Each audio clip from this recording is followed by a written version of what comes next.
Unacademy के UPSC CSC Hindi optional channel में आप सभी का स्वागत है। तो आइए आज हम देखते हैं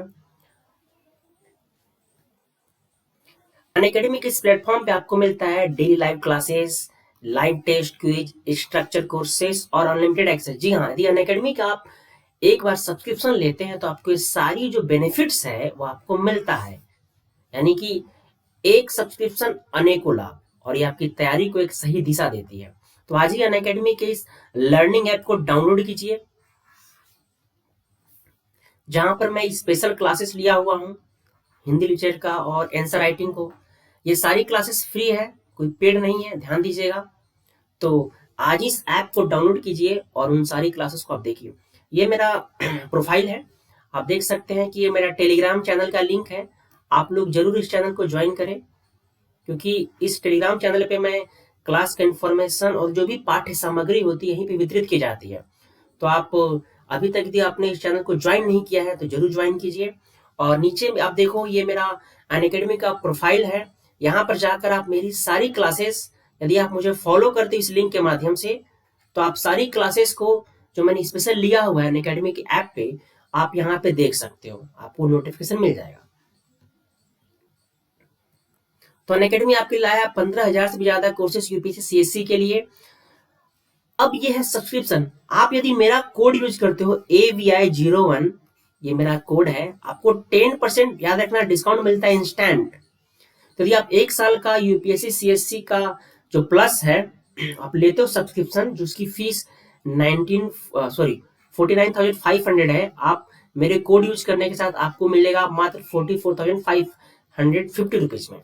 उसी तरह 2 साल का है, 3 साल का है, तो आपके ऊपर डिपेंड करता है कौन सा जो प्लान लेना चाहते हो।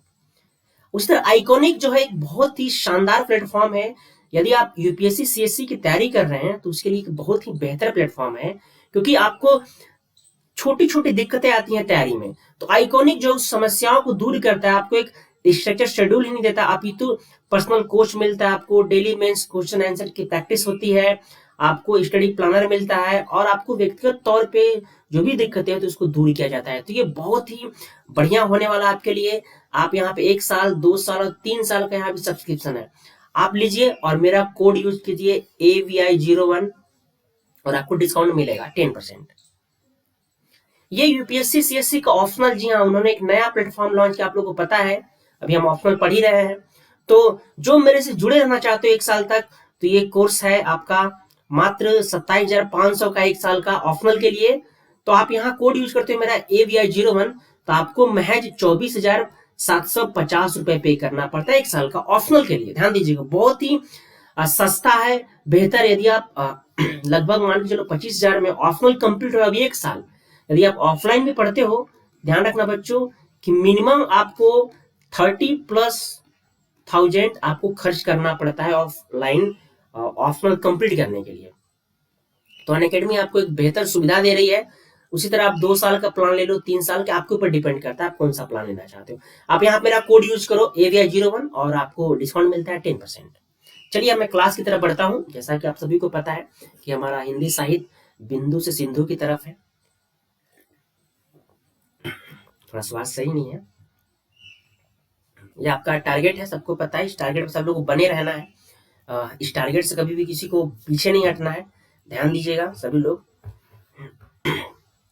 तो आइए सबसे पहले हम चलते हैं अपने उन 5 शब्दों की तरफ, जो हम अक्सर क्या हर क्लास में लगभग कोशिश करते हैं कि हम उन 5 शब्दों के माध्यम से अपनी भाषा पे एक अच्छी पकड़ बनाए, क्योंकि भाषा अच्छी होगी तभी आपको अंक अच्छे मिलेंगे। ठीक है, तो पहला शब्द जो सॉरी अंक है, ये बहुत ही साधारण शब्द है, लेकिन इस शब्द को मेरा उठाने का अभिप्राय यह है कि इसके कई भिन्न भिन्न अर्थ हैं।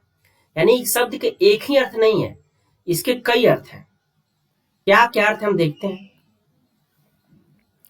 देखिए, अंक मतलब एक तो संख्या भी होता है जो हम लोग यूज करते हैं 1 2 3।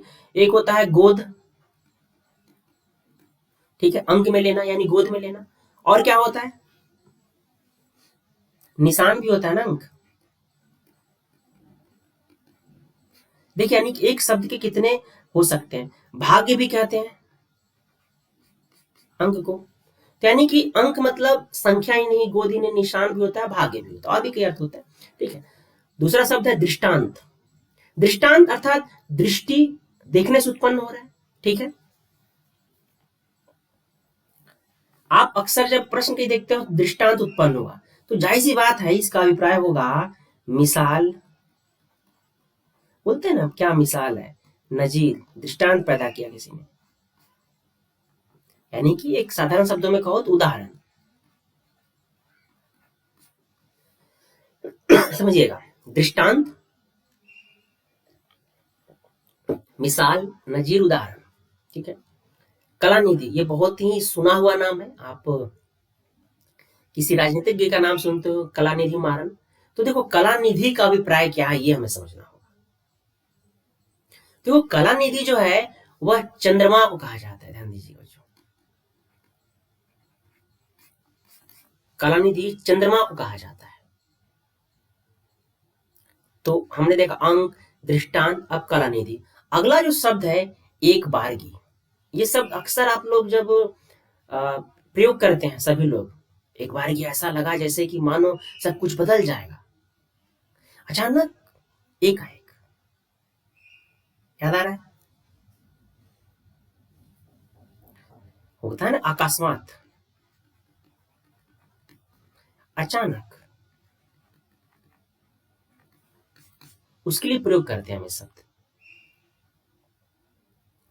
अब देखिए अगला जो शब्द है असंग दिल, इस शब्द से आपको एक फिल्म का नाम याद आता होगा,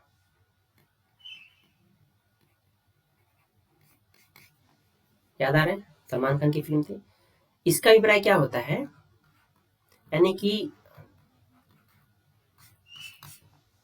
निर्दयी, ठीक है।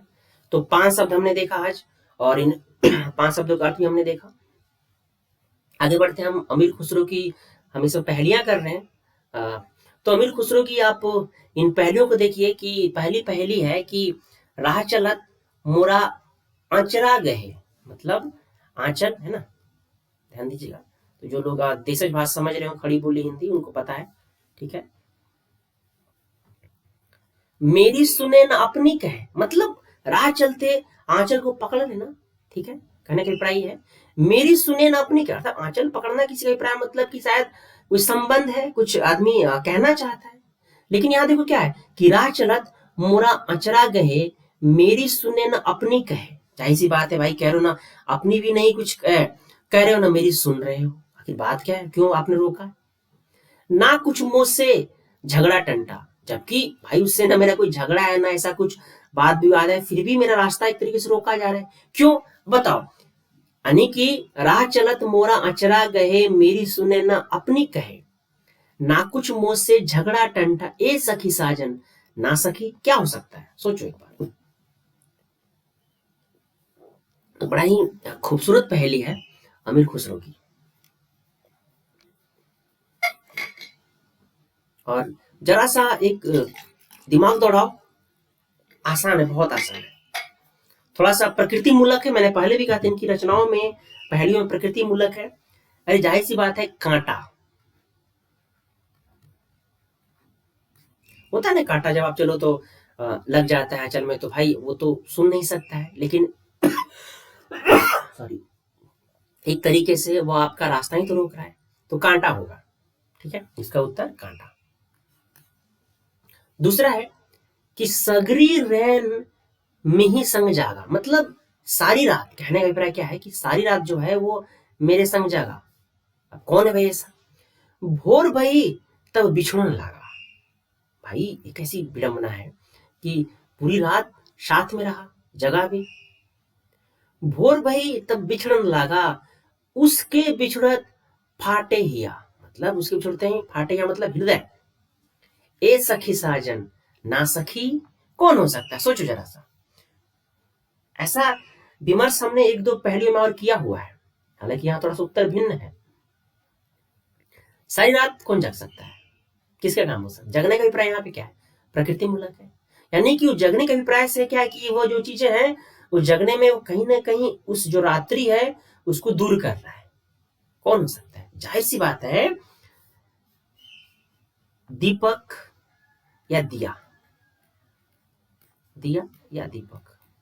दिया इसलिए बोल रहा हूं क्योंकि अब देखो हिया के बाद दिया एक जो एक तब तुकबंदी बनती है दिया। ठीक है, तो दिया को हम दीपक ही कहते हैं ना। तो आज की जो मेरी शब्दावली थी और जो पहेलियां थे वो कंप्लीट हुई। मैं आज रचना की तरफ बढ़ता हूँ।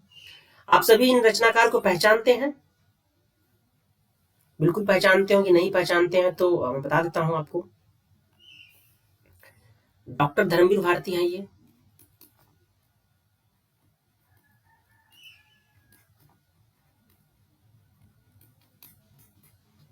और इन्हीं की रचना जो एक दुनिया समानांतर में है उनको हम पढ़ने वाले हैं। आप सबको पता है कि गुल की बन्नो जो इनकी कहानी है, जो हमारे एक दुनिया समानांतर में शामिल है, उनको आज हम पढ़ने वाले हैं।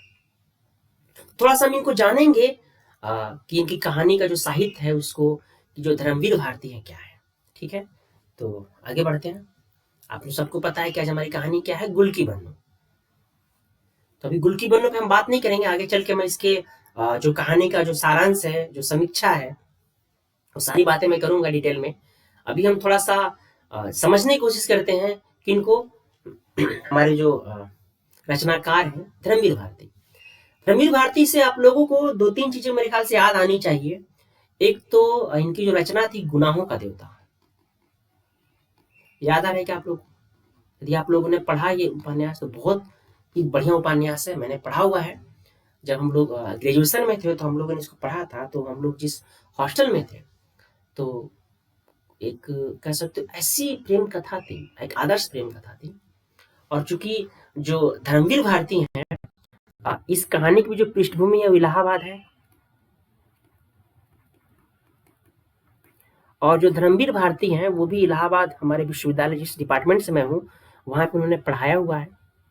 तो एक इलाहाबाद की बहुत सारी बातें थी, तो एक ये भी वजह थी। और दूसरी बात, उस समय हम लोग इलाहाबाद यूनिवर्सिटी में पढ़ भी रहे थे, तो एक जुड़ाव था। इस वजह से हमें ये उपन्यास जो है बहुत ही गहराई में हमारे गया और हम लोगों ने बहुत भावुकता से इस उपन्यास को पढ़ा था। हम लोग सभी जितने भी हमारे दोस्त लोग थे, सब लोगों ने, हम लोग बड़े चाव से और बड़ी कहा जाता है, कई लोग तो हमारे दोस्त रो रहे थे खूब। रोने का अभिप्राय यहाँ पर यह है कि वो दिलों को छूना और उन अनुभूतियों को समझना, महसूस करना। ठीक है, तो ये इस उपन्यास की खूबसूरती थी। तो आइए आज हम गुल की बन्नों पे चलते हैं और देखते हैं। तो मैं बात कर रहा था धर्मवीर भारती के बारे में। थोड़ा हम इनको देखते हैं कि इनका जो साहित्य जो संरचना है वो किस रूप में है। ठीक है,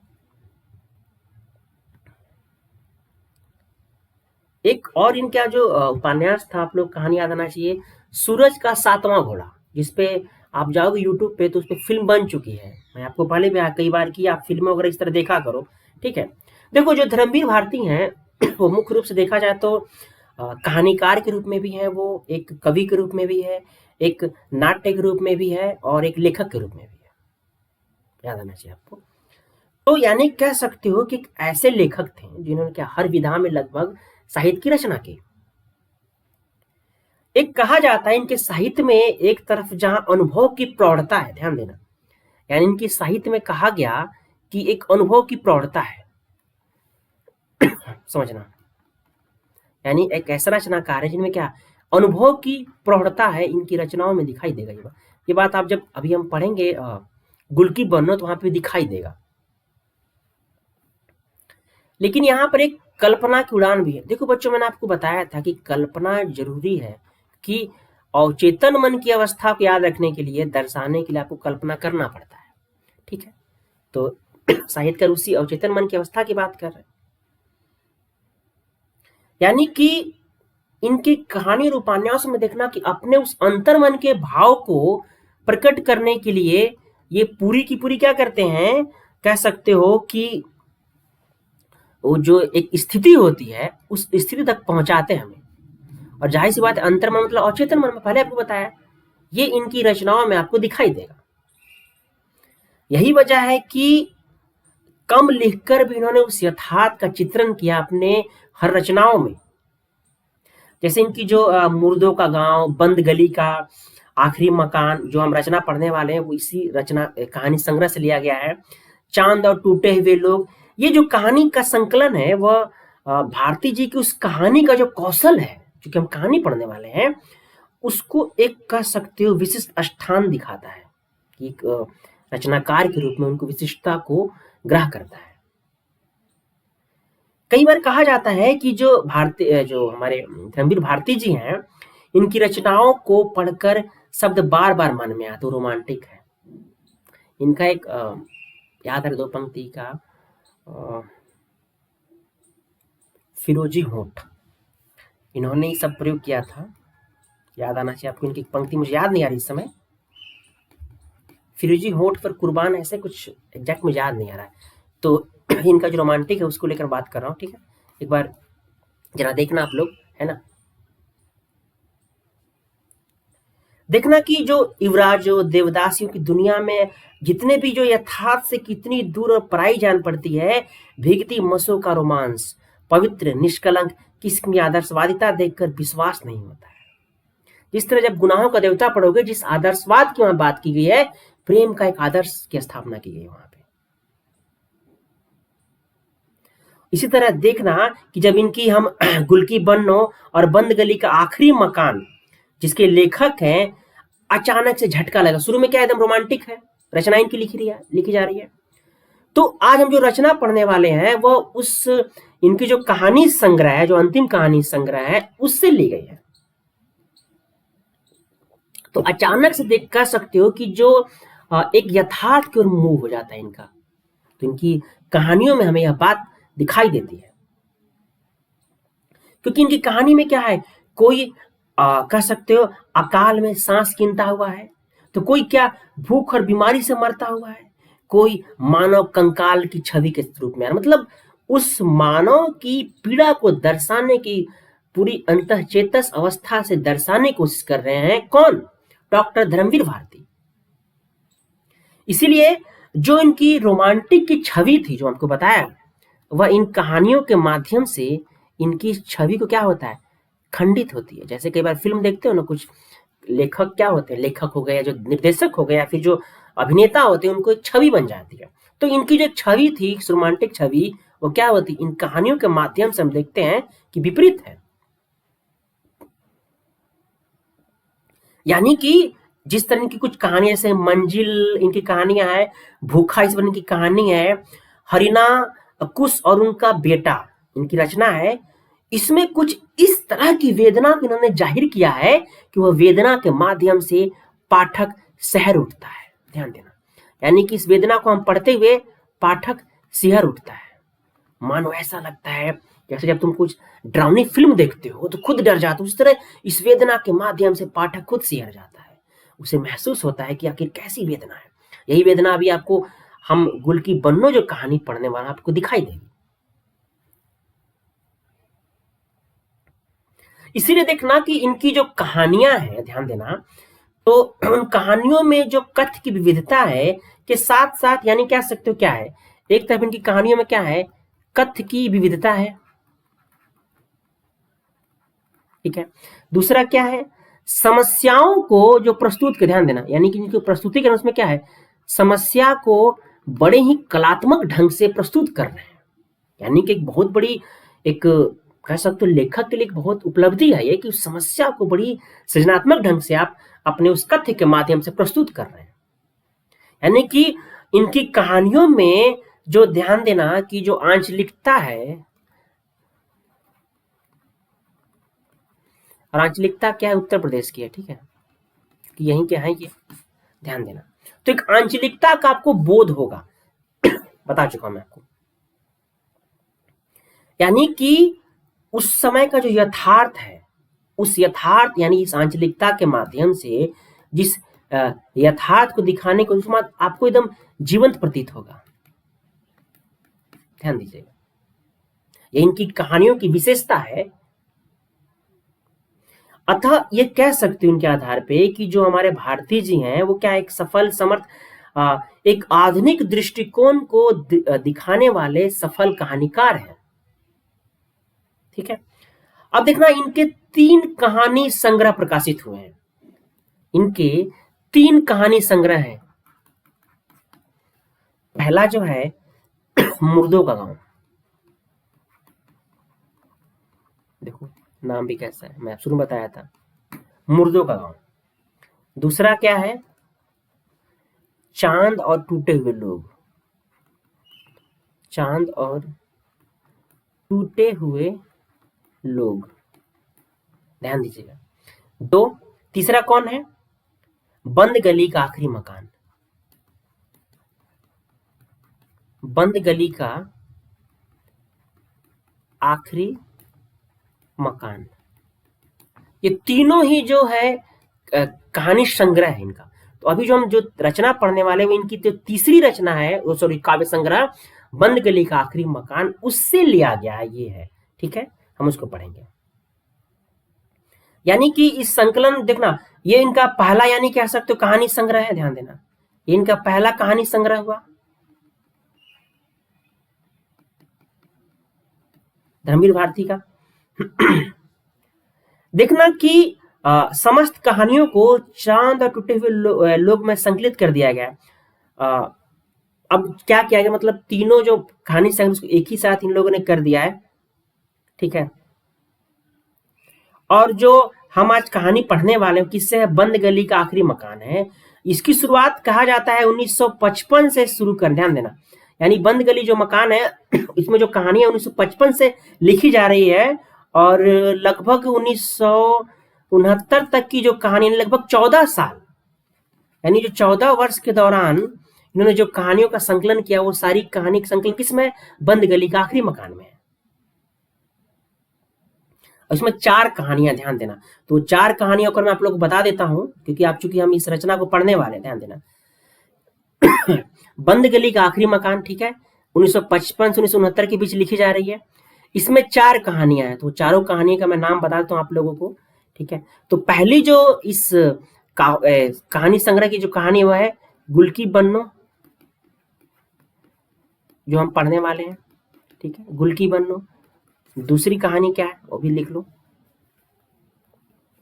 शायद आप लोगों ने सुना भी हो, सावित्री नंबर 2, सावित्री नंबर 2।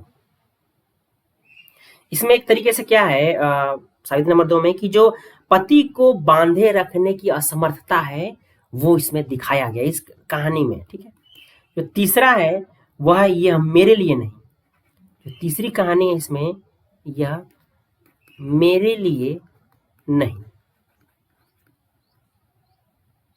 यानी कि इसमें कह सकते हो जो टूटती हुई जो अपेक्षाएं हैं, एक जो इंसानी जज्बात है, इंसानी जो रिश्ते हैं, तो टूटते हुए जो चीजें हैं उनका लेखा जोखा है इस कहानी में।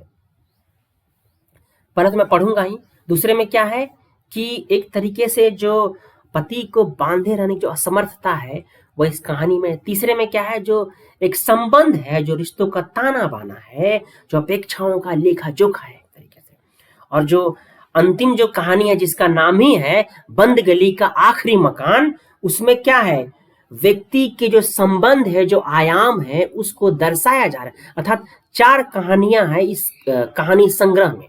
अंतिम कहानी क्या नाम है? बंद गली का आखिरी मकान। उसी के नाम पर इस कहानी संग्रह का भी नाम है बंद गली का आखिरी मकान। ठीक है, क्लियर है सबको यहां तक?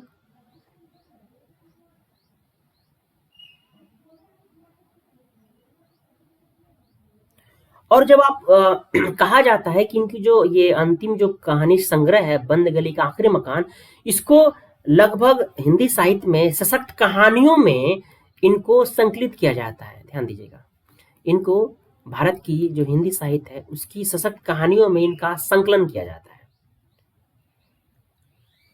चलो आगे बढ़ता हूं मैं और हम देखते हैं कि क्या है। अब देखो, जो हम अभी कहानी पढ़ने वाले हैं गुल की बन्नो, तो उसमें देखो कितने सारे पात्र हैं। ज्यादा पात्र नहीं है, गेगा बुआ है, मिरवा है, मटकी है, मेवा है, निर्मल है, मैनेजर साहब के मुन्ना बाबू, गुल की मनसेदू, मतलब बहुत ज्यादा पात्र नहीं है। हम इन पात्रों के माध्यम देखने की कोशिश करेंगे इस पूरी कहानी को, कहानी की कथा वस्तु क्या है। लेकिन जो मुख्यतः कह सकते हो कि इसमें जो पात्र है गुल की, उसके ऊपर जो कहानी की जो घटनाक्रम चल रहा है वह किस रूप में, हम पूरा संक्षेप में बताऊंगा, पूरा समीक्षा करूंगा पूरी कहानी की। यदि आपने नहीं भी पढ़ा है तो कोई दिक्कत नहीं है, पूरी कहानी, उस कहानी से जुड़े हुए सारी बातें आपको इस क्लास के माध्यम से समझ में आ जाएगी। ठीक है, पहले एक संक्षेप में समझता हूँ, फिर मैं डिटेल में आऊंगा। देखो, यह एक ऐसी कुबड़ी गुलकी की कहानी है जो कि घेघा बुआ के चौतरे पर बैठकर, चौबूतरा को चौतरे करें, तरकारी, तरकारी मतलब समझते हो सब लोग, सब्जियां, जो हरी साग सब्जियां होती है ना, उसको बोलते हैं तरकारी, ठीक है। वो अपना गुजर बसर करती है। उसके पिता की मृत्यु के पश्चात से वो अकेली रहती है। उसके पति मनसेधु ने उसे छोड़कर दूसरा ब्याह कर लिया। देखो, इस जिस भारतीय समाज की एक विडंबना को दिखा रहा है कि यदि पत्नी में कुछ कमी निकल गई तो उसका साथ छोड़ दिया और दूसरा विवाह कर लिया। जो गुलकी जो कुबड़ है, ध्यान देना बच्चों, मैं इसमें बताऊंगा कि इस कहानी में जिस विकलांगता का जिक्र किया गया है और उसके माध्यम से किन मनोभावों को दर्शाने की कोशिश कर रहे हैं कौन, रचनाकार, तो उस बात में मैं आऊंगा। अभी थोड़ा संक्षेप में समझो कहानी क्या है। ये जो इसकी स्थिति हुई है गुलकी की, यह भी उसके पति की ही देन है। 25 से 26 की उम्र में झुर्रियों से भरे चेहरे और झुककर चलने के कारण बूढ़ी नजर आने लगी। बताओ, 25 से 26 की उम्र क्या होती है? यह तो एक नवयुवक का उम्र होता है। एक तो यह तो एक यौवन का उम्र होता है, लेकिन इस यौवन में देखो उसे बूढ़ी नजर आ रही है। इसीलिए देखना, मोहल्ले भर के जो बच्चे हैं उसकी दुकान के आ रहे हैं और गुलकी का मजाक उड़ा रहे हैं। और देखना बच्चों, कई बार ऐसी स्थिति निर्मित होती है जब आपको कोई मजाक लगातार उड़ाता है तो फिर आपको उसे कोई परवाह नहीं होता, आप उसे नगण्य मान लेते हो या उसे जीवन का हिस्सा समझ बैठते हो। इन्हीं में मिरवा और उसकी छोटी बहन मटकी भी खेला करती थी। वे जानकी उस्ताद के बच्चे थे जो किसी रोग के कारण गल गल कर मर रहे थे। मैं बताऊंगा, मैंने आपको जब शुरू में जब जिक्र किया था, आपको बताया था कि धर्मवीर भारती कहानियों में उस विमर्श दिखाई देगा, इंसान का मरना, उसकी पीड़ा, अकाल, भुखमरी, मैंने आपको बताया था, सारी बात आपको दिखाई दे रहा है। उनके 2 बच्चे भी विकलांग और विक्षिप्त तथा रोगग्रस्त पैदा हुए थे। अब देखो, इस विमर्श का अभिप्राय यह है कि कहीं ना कहीं जो लेखक है समाज की उन चीजों को दर्शाना चाह रहा है कि समाज में देखो कितनी विडंबना है कि व्यक्ति पैदा तो हो चुका है परंतु वह कई सारी समस्याओं से जकड़ा हुआ है। वो प्राकृतिक भी है और मानव निर्मित भी है, और यह चीजें तब और दुखदाई होती है, वो मैं आगे चल के बताऊंगा किस रूप में। और देखना कि मिरवा को गाना गाना अच्छा लगता था, इसलिए वह गुलकी की दुकान के पास बैठकर कहता था कि तुम्हें बच याद कलते अम छनम तेली कछम। मतलब तुतला है, इसमें है कि मतलब तुम्हें बस याद करते हम सनम तेरी कसम। ध्यान दीजिए, तो ये गाना उगाता है, क्या है ये, एक तोतली भाषा में लिखा गया है, ठीक है। इसलिए देखना कि जैसे गाना गाया करता था और उसकी बहन गुलकी से कुछ न कुछ खाने के लिए ले लिया करती थी। ध्यान देना, यानी कि इसमें एक ममत्व भी है, ध्यान देना, वात्सल्य भी है यहाँ पे। अब देखना, वो जो बच्चों का एक समूह है, मैं इसको आगे चल के बहुत डिटेल में बताऊंगा कि किस तरह एक मोहल्ले के माध्यम से एक नई संसार की रचना हो रही है इस कहानी में। उस महफिल में देखना झबरी कुतिया भी शामिल रहती थी। कुतिया देखो किस तरह प्रकृति के उन तत्वों को जोड़ रहे हैं। आपको याद आना चाहिए बाबा नागार्जुन यहाँ पे कानी कुतिया जो थी, तो झबरी कुतिया भी शामिल है। पूस की रात आपको याद आना चाहिए था, माफ कीजिएगा। शक्ति कभी कभी गुलकी से मिलने आती थी, उससे सभी बच्चे बहुत डरते थे क्योंकि उसके पास एक छुरी भी रहती थी। घेगा बुआ से झगड़ा होने पर गुलकी को उनका चौतरा भी छोड़ना पड़ा। ध्यान देना, यानी जिस चबूतरे पे बैठ कर सब्जी बेचा करती थी उस वजह से उसको छोड़ना पड़ा। एक तो जीवन में ऐसी दिक्कत, किसी तरह गुजर बसर हो रहा वो भी दिक्कत, लगातार भारी बारिश से उसका घर भी गिर गया था। तब वह सती घर साथ उसी घर में रहने लगी। सती ने बुआ का 5 महीने का बाकी किराया भी चुका दिया। उसने मनसेधु के वापस लौटने पर गुलकी को लाख मना किया कि वह उसके साथ न जाए, किंतु गुलकी के लिए पति का साथ और घर ही सब कुछ था, अतः वह न मानी। जिस पति के लौटने पर वह इतनी खुश थी, वह उसे अपनी नई बीवी तथा उसके बच्चों की देखभाल के लिए लाना था। सोचो बच्चों, क्या विडंबना है। जब गुलकी ससुराल चली गई तब मिरवा विदाई गीत गाने लगा, बन्नो डाले दुपट्टे का पल्ला मोहल्ले से चली गई राम। इसके साथ दिया मटकी ने बन्नो तली गैलाम, बन्नो तले गैलाम, ये अवधि में है, ठीक है, याद रखना, तो भाषा विज्ञान है यहाँ पे। अब यानी कि समझना कि जिस गुल्को बन्नो की मैं बात कर रहा हूं इस कहानी में, वह ऐसी पात्र है जो सामाजिक रूप से भी दंश झेल रही है और वह विकलांग भी है। अब सोचो ऐसी स्थिति में वह किस जीवन की अभिलाषी है।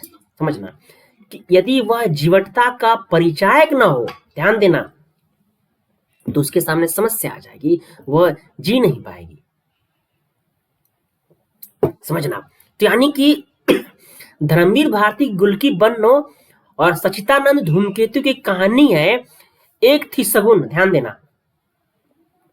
इन दोनों कहानियों में क्या है, एक स्त्री है जो क्या विकलांगता से ग्रसित है, यानी उसकी जीवटता को उद्घाटित किया है इस कहानी के माध्यम से, कि जो स्त्री है जो विकलांग है उसे किस तरह की जीवन में दिक्कतों का सामना करना पड़ रहा है। यानी शकुन दी एक ऐसी संघर्षित जो महिला है उस पर आधारित कहानी है, जिसने क्या है, पुरुष सत्ता ने क्या है, स्त्री को तो संपत्ति का हक नहीं दिया है। ध्यान देना,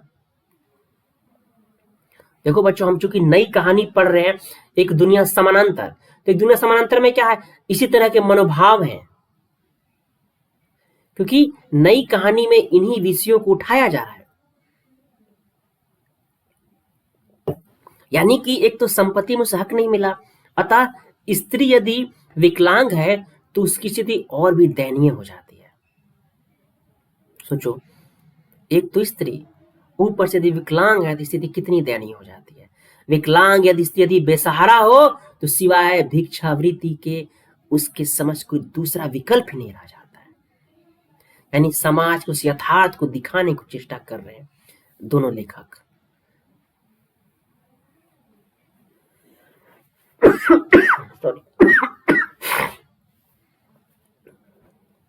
और ध्यान देना कि ऐसी बेसहारा विकलांग स्त्रियों का आपको हर जगह शोषण होता दिखाई देगा। यह शोषण आपको अपने आसपास देखो, अपने समाज में यह आपको दिखाई देगा।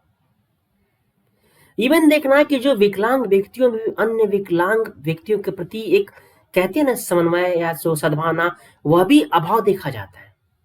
इसलिए देखना कि जो शिव प्रसाद सिंह की जो कहानी है, नन्हो, हमने पढ़ा था इनकी कहानी, याद आना चाहिए आपको।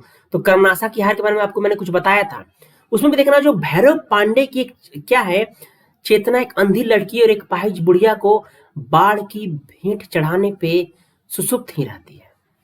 मतलब भैरव पांडु क्या है, एक अंधी लड़की और एक अपाहिज बुढ़िया को बाढ़ के जब भेंट में देखता है तो भी उसकी चेतना सुसुप्त रहती है, वो कुछ नहीं करता। लेकिन फुलमतिया और उसकी अवैध संतान को नदी में फेंक जाने के गांव वाले के निर्णय का वह पुरजोर विरोध करता है। उसकी मानवीयता है, ध्यान देना, उसकी मानवीयता है या अपने वंश वेल को बचाने की कोशिश है। यानी मैं जिस विकलांगता के माध्यम से सारे प्रश्न खड़ा कर रहा हूं, 2-3 रचनाओं को जोड़कर, यह आपको स्कूल की बन्नों के माध्यम से आपको उद्घाटित करना होगा। यानी कि इस कहानी को पढ़ते समय आपको तुलनात्मक बातें लिखनी होगी कर्मनाशा की हार से, और जो एक सगुन कहानियां हैं उसके माध्यम से जिस विकलांग व्यक्ति का जिक्र यहाँ किया जा रहा है, चूंकि गुल्की बन्नो मुख्य किरदार है इस कहानी में, उसे हमने समस्या है तो ये आपको बताना ही होगा। ठीक है, अब देखो इस कहानी में जिस विकलांगता का जिक्र है, मैं उस पर थोड़ा सा एक विमर्श लाता हूं। समझना कि विकलांगता का इतिहास, ध्यान देना बच्चों, उतना ही पुराना है जितना मानव जाति का इतिहास है। क्योंकि इस कहानी के जो मुख्य पात्र, जो मुख्य किरदार है, गुल्की बन्नो जो है वो क्या है, खुद भी विकलांग है। इसलिए मुझे यह बात इस रचना के माध्यम से उठाना पड़ रहा है।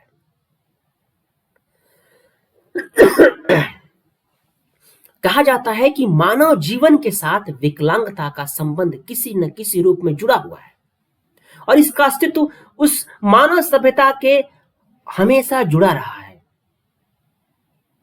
कहा जाता है कि कोई भी मनुष्य, उसको हम कितना भी क्या कहो, स्वस्थ कहो, लेकिन किसी न समय किसी स्थान पे वह पूर्णतः स्वस्थ या सकलांग नहीं हो सकते। अर्थात विकलांगता का विपरीतार्थक क्या हुआ, सकलांगता। ठीक है, क्योंकि सकलांगता क्या है तथा विकलांगता दोनों एक सापेक्षिक शब्दावली है। कोई भी व्यक्ति पूर्णतः स्वस्थ नहीं हो सकता है, भले ही वह बाह्य दृष्टि से हमें कितना भी स्वस्थ क्यों नहीं दिखाई दे रहा। ध्यान देना बच्चों ये बात, यानी कोई भी व्यक्ति पूर्णतः स्वस्थ नहीं है, वो हमें ही भले ही बाह्य दृष्टि से यह स्पष्ट तौर पे दिखाई देता हो कि बहुत स्वस्थ है। देखो होता क्या है, यदि कोई व्यक्ति किसी जो अंग विशेष की क्षति जो होती है उसको विकलांगता कहते हैं, लेकिन विकलांगता से तात्पर्य होता है कि बहुत सारी समस्याओं तथा चुनौतियों से गिर जाना। इस बात को समझना, मनोविज्ञान है इसमें, इसे विकलांगता कर रहे हो। लेकिन इसका वास्तविक तात्पर्य क्या है कि जब बहुत सारी समस्याएं चुनौतियां आ जाए तो खुद को हम क्या महसूस करते हैं। यानी कि यदि मैं एक सामान्य बात करूं, सामान्य तौर पे, तो क्या है कि जो सामान्य भाषा में विकलांगता का अर्थ हो जाएगा कि कम क्षमतावान, इसलिए हम क्या बोलते हैं, अक्षमतावान, उनके लिए हम शब्द प्रयोग करते हैं ना, ऐसे व्यक्तियों के लिए हम अक्षमतावान शब्द अच्छा लगता है। यानी कि उसको अपने जीवन में अर्थ का उपार्जन करने में दिक्कत आएगी, उसको जो अपनी जीविकोपार्जन की जिंदगी, उसमें बहुत सारी जो रोजमर्रा की जिंदगी जो एक सामान्य व्यक्ति कर पा रहा है वो नहीं कर पा, उसके लिए वो दिक्कत आएगी, तो व्यक्ति क्या है, विकलांग है। अब ऐसी स्थिति में जो गुल्की है उसके सामने तो बहुत सारी दिक्कतें आएंगी। ध्यान देना, तो मेरा यहाँ पे अभिप्राय इस बात को कहने का ही था ताकि हम इस पात्र को ज्यादा बेहतर तरीके समझ सकें जो धर्मवीर भारती ने अपने इस कहानी के माध्यम से उद्घाटित किया है। समझना, यानी कि जो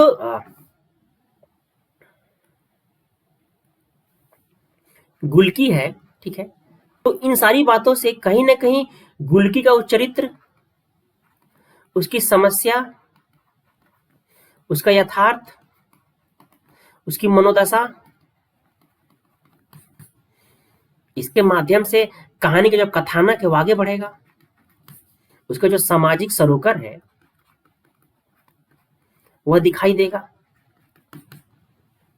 समझना, गुल्की मुख्य पात्र है, तो यहां पे मेरा बताने का अभिप्राय वही था। अब ध्यान देना, चूंकि इस कहानी में कहा जा रहा है लेखक के द्वारा कि ये जो कहानी है नारी उत्पीड़न का चरम उत्कर्ष है। ध्यान देना, यानी कि इस कहानी के माध्यम से लेखक कहना चाहते, तो मैं इसके कहानी का भी मैं पुनः एक और सारांश अच्छे से बताऊंगा। अभी तो हमने बहुत ही संक्षेप में उस कहानी को शुरुआत में पढ़ा था, अब मैं थोड़ा डिटेल में बताऊंगा ताकि आप लोग और समझ में आ जाए। ठीक है, सभी लोग बने रहिए और टेलीग्राम चैनल जरूर ज्वाइन कीजिए जो लोग नए हैं। ठीक है, लिंक दिया हुआ है, उस टेलीग्राम चैनल को आप ज्वाइन कीजिए। ठीक है, चलो थोड़ा समझते हैं कि आखिर नारी जो उत्पीड़न है वो किस रूप में है और कहानी का जो समीक्षा हम उसको करते हैं। देखो, जैसा कि मैंने बताया कि ये जो कहानी संग्रह है बंद गली का आखिरी मकान, उससे लिया गया है। ठीक है, और जाहिर सी बात है कि इस कहानी में जो गुल्की है, गुल्की क्या है, एक तरीके से मुख्य पात्र है और गुल्की के माध्यम से ही इस पूरी कहानी की जो दिशा है, गति है, वो बढ़ती है। ध्यान देना, गुल्की क्या है, अपने माँ पिता की अकेली संतान है। समझ जाओ, किसी माँ पिता का अकेली संतान हो और उसकी स्थिति ऐसी हो जाए, कितना दुखदायी स्थिति होगा, समझना।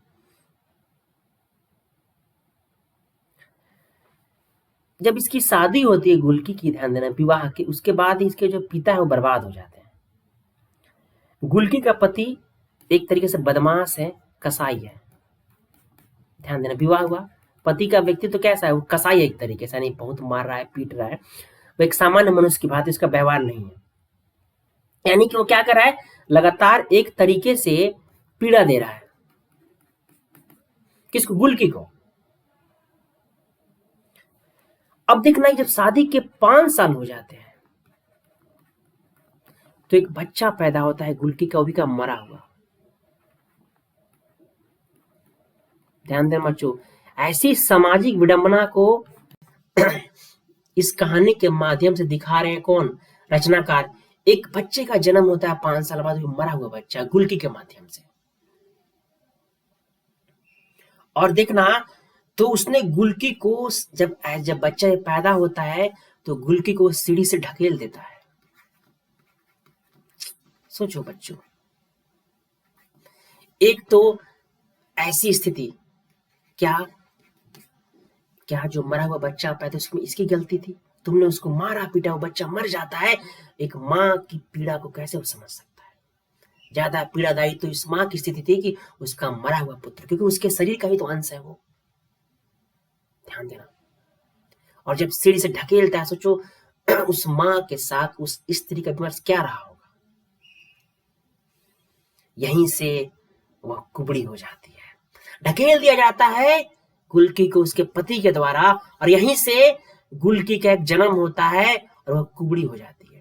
और इस कहानी में देखना, उसे हर जगह इसी नाम से बुलाया जा रहा है। यानी गुलकी जो है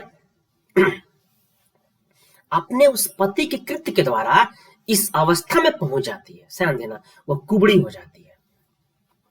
यानी इस कहानी का जो देखो विमर्श क्या है कि एक नारी है जो उत्पीड़न का लगातार शिकार हो रही है। ये तो शुरुआत है और इसकी यातना का सफर यहां शुरू हो चुका है।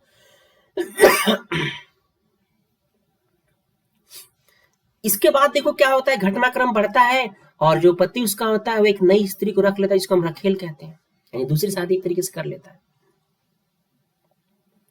गुलकी रूप से कुरूप थी, उसमें कुबड़ निकल आया था। जाहिर सी बात है कि पति अब उसका शोषण करता था।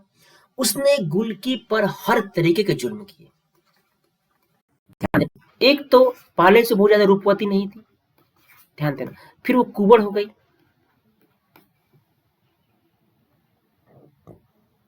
अब इस अवस्था में मुझे एक बात बताओ, उसका जीवन तो नरकीय हो गया ना।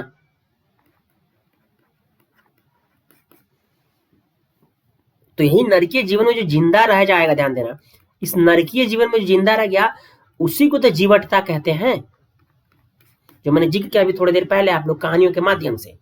तो यह जीवटता आपको गुलकी के अंदर दिखाई देगा।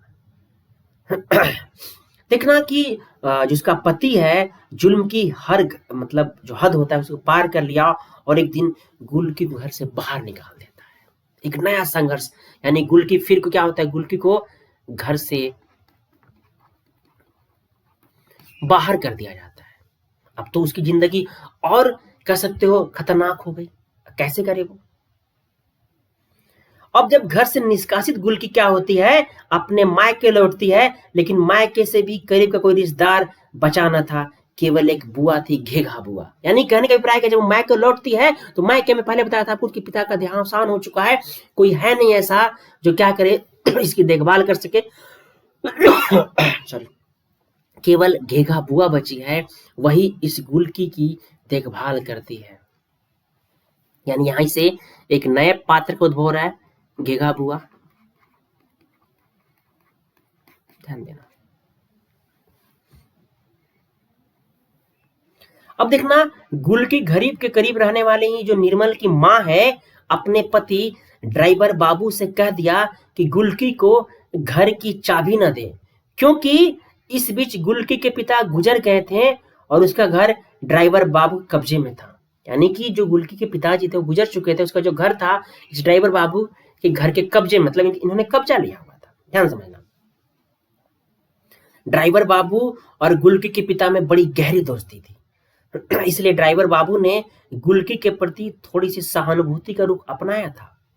घेघा बुआ ने गुलकी को तरकारी की दुकान खोलने के लिए अपना चबूतरा कह सकते हो दिया। जो घेघा बुआ है, उन्होंने जो चबूतरा था घेघा बुआ का ही था, तो उन्होंने कहा कि गुलकी तुम कैसे जीवन यापन करोगी, कहीं बैठ के तरकारी बेचो। तुम्हें ध्यान देना बच्चों, ऐसे पात्र तुम्हें अपने जीवन के इर्द गिर्द दिखाई दे सकते हैं। जरा आसपास देखना। मैं क्यों कहता हूं कि साहित्य कुछ और नहीं, तुम्हारे आसपास की जीवन, तुम्हारी मनोभावना, उन्हीं का संचय है, भावनाओं के रूप में, लेखनी के रूप में। ऐसे पात्र आपको आसपास दिख जाएंगे। तो इस तरह कह सकते हो एक गुलकी एक नया जीवन शुरुआत करती है। और वहीं पे गुलकी जो है दुकान लगाती है। धूप निकलते ही जो गुलकी है तरकारियां खरीद कर अपनी कुबड़ की पीठ पर ला दे डंडा टेकती आती और अब दुकान फैला देती। मूली, नींबू, कद्दू, लौकी, घिया, बंडा, कभी कभी सस्ते सस्ते फल भी ले आती और सबको देती थी। दिन भर दुकान पर बैठे रहने के बावजूद उसकी कोई खास आमदनी नहीं होती। जैसे तैसे बेचारी पेट के लिए रोजी रोटी था उसका, यानी कि पेट भर पाती थी किसी तरीके से। यानी कि उसने क्या हुआ, देखो इस कहानी में एक तरीके से कह सकते हो उसने नया दुकान खोला, घेगा बुआ ने उसको जगह दे दिया, ठीक है। दिन भर कमाई क्या हो रहा है, किसी तरह से रोजी रोटी क्या हो रही है, पेट भर पा रही है। एक तो पहले से इतनी सारी दिक्कतें, अब यहां से भी उसे वो कह सकते हो कि जो जरूरत थी वो जरूरत पूरी नहीं हो पा रही उस रूप में।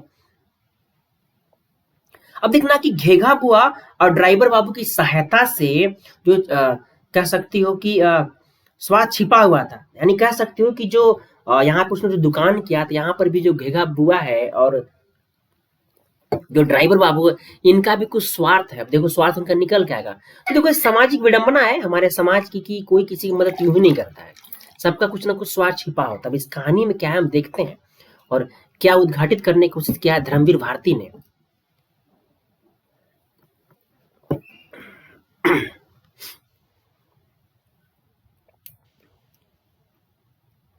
देखो घेगा बुआ जो है अपने खाली जो चबूतरा है उसको दिया था, ठीक है, ताकि सब्जी लगाए। अब उसका वो किराया पाना चाहती थी और ड्राइवर बाबू की नजर गुलकी के मकान पर थी। देखो यानी घेगा बुआ दुकान तो थी, अब उसका लालच क्या है, अब मुझे से किराया चाहिए उससे। दूसरा ड्राइवर बाबू क्या सोच रहे हैं, वह उसका ध्यान क्या है, गुलकी के मकान पे है, उसको किस तरह कब्जा कर लिया जाए, समझना। यानी दोनों पात्र क्या है, एक तरीके से अवसरवादी पात्र है, जो एक अपाहिज बेबस इंसान से भी कह सकते हो अपने मन मुताबिक स्वार्थ की पूर्ति करने की कोशिश कर रहे हैं। इसे देखना गुलकी जब मायके लौट आई तो मोहल्ले के बच्चों को उसे देखकर आश्चर्य हुआ। अपने खिलने के चौतरे पर गुलकी की दुकान लगते देखकर उन्हें गुस्सा आया। अब देखो चूंकि पुनः लौटती है वो मायके, ऐसी स्थिति आती है तो अब भाई जाहिर सी बात है जो बच्चे हैं वो तो चबूतरा पे खेलते हैं, गांव में तुम देखे होंगे। अब वहां पर यदि बुढ़िया जो है जो कुबड़ है गुल की वो दुकान लगे तो बच्चों को तो गुस्सा आएगा। बच्चों की क्या मतलब है कि वो कुबड़ है, उसकी सामाजिक स्थिति क्या है, उसे क्या दिक्कत है। बच्चे तो भाई उस मनोभाव में जीते हैं कि उनकी जो इच्छा है वो पूर्ण हो। बच्चे तो बच्चे होते हैं।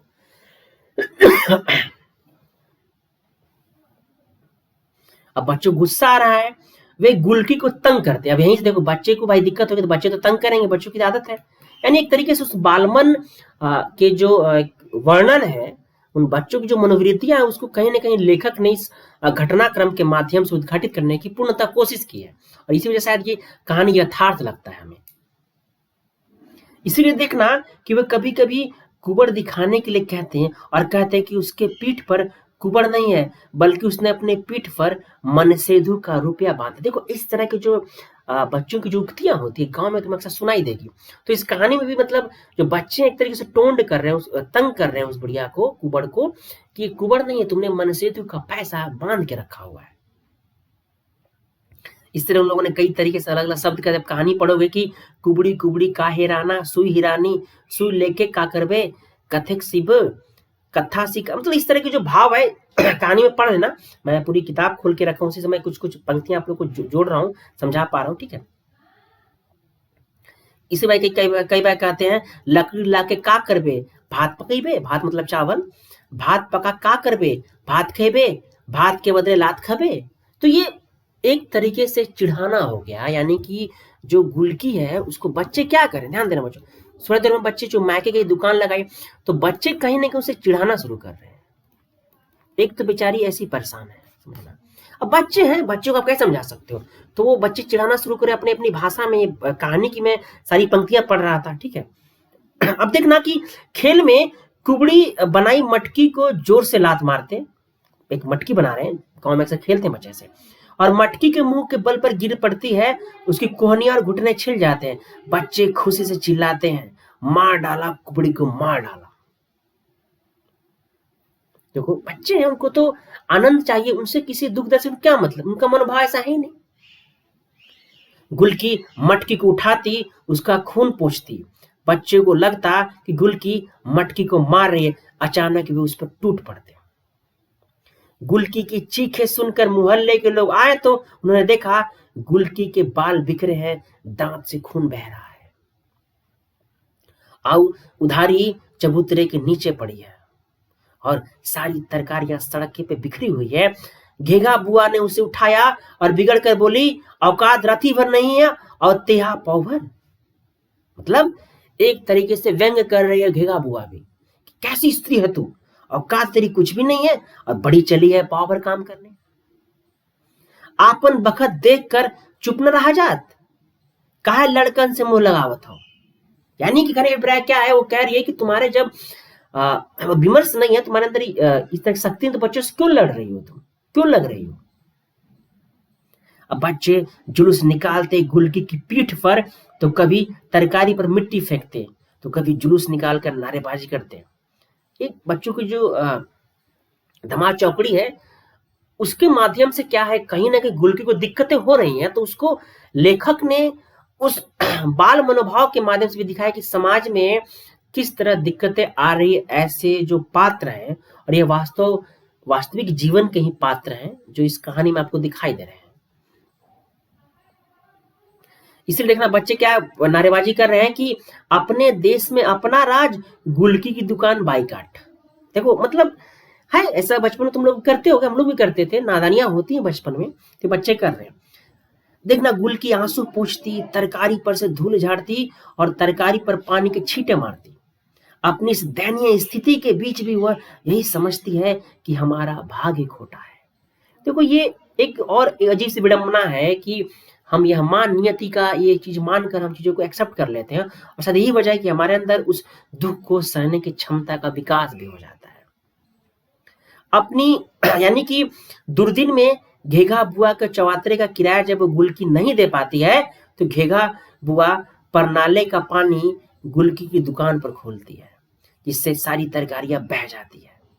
गुलकी आंखें फाड़ पागल सी देखती रहती है। यानी जब किराया नहीं दे पाती है गुलकी, तो घेघा बुआ कहती है पानी पूरा फोर्स जो पाइप्स होता है उससे खोलते, तो इसकी जितनी भी सब्जियां हैं किसकी, गुलकी की, वो सारी बह जाती है और बेगारी जो गुलकी वह देखती रह जाती है।